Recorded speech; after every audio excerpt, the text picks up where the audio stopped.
So for the longest time, my treating team would ask me, like, why do you think you have this eating disorder? How do you think it developed, I guess?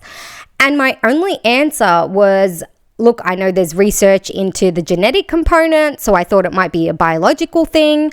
Otherwise, growing up, I was a very fussy and particular eater, which I've often mentioned.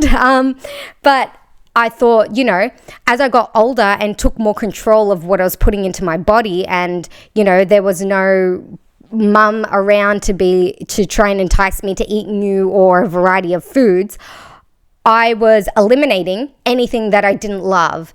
And eventually that culled down my variety, but it also culled down the quantity of food I was eating. So I just thought it was a sense of control in the element of how I wanted to eat and what I wanted to eat. So I didn't actually, for the longest time, I didn't even think it was an eating disorder, because I'm like, I just eat differently. I've always been fussy. I'm only sticking to what I really, really want to have.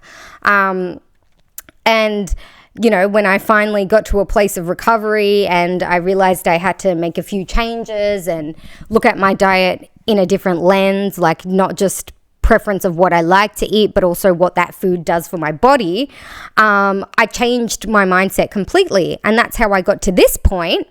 But in discovering all these new things, it kind of removed the eating disorder, but unmasked so many other underlying issues.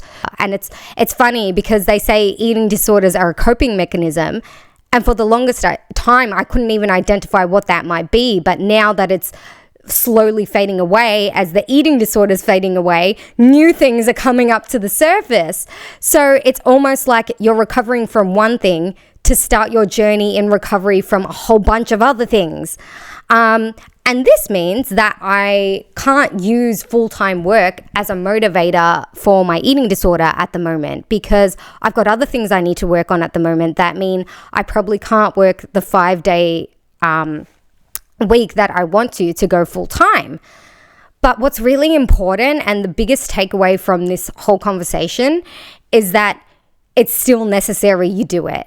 So no, I'm not going to be going back full time the way I wanted to. And that can be seen as a negative in the lens of my eating disorder recovery, because that was a big motivator for me.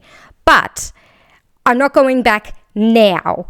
I will be full time one day, and I know I will. And in getting rid of or eradicating the eating disorder and unveiling these new issues, it just means that I'm one step closer to being full-time. It allows me to see these other issues, acknowledge them, and work on them as much as I can, to a degree that I can at least manage them so that I can get back to full-time work. So rather than say, I can't be full-time, what's the point in eating disorder recovery if I can't even accomplish the goals or live the life that I thought I could envision once I'm recovered?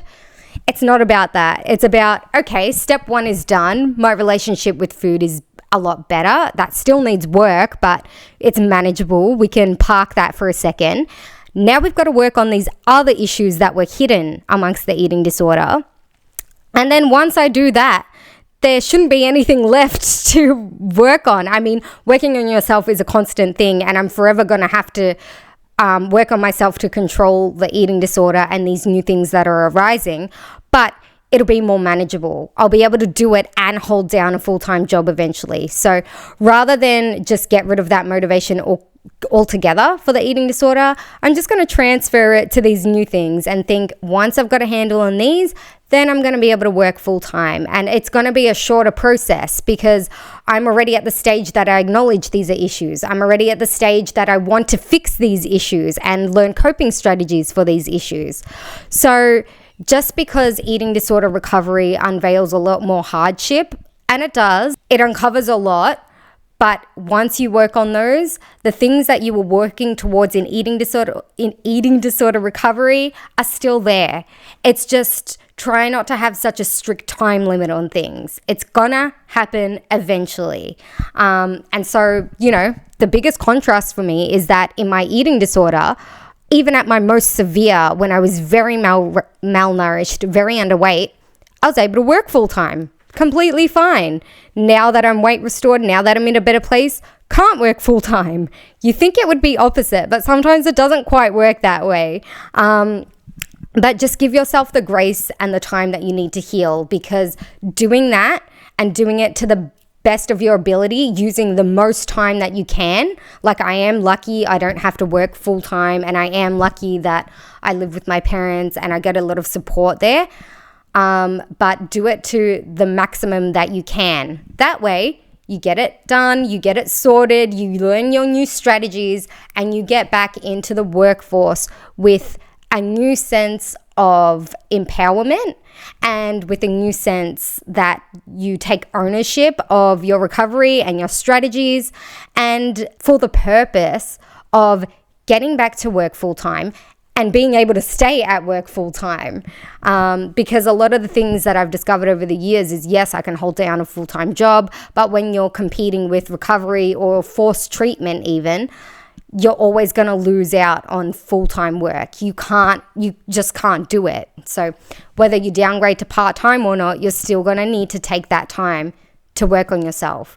And because I'm the most motivated I've been, because I feel the best about it that I ever have, I am going to capitalize on that as much as I can. I'm going to use this time that I'm going back part-time to really work on myself. And once I'm back at a full-time capacity, I know that I'm in it for the long haul. And that's what recovery is about. It's about analyzing where you're at now, where you want to be in the future, but also having the insight to know that some things are just going to take time. Some things require a bit more attention, and it's okay to go easy on yourself. And in the long run, going easy on yourself and taking that time is what's going to lead you to your ultimate goals. But I'd love to hear everyone else's experiences with working with an eating disorder compared to working whilst in recovery, because to me, it feels like such a backwards situation that I wonder if it happens to anyone else. But that's just my experience. Please leave your comments about yours, and I will talk to you soon. Bye, guys.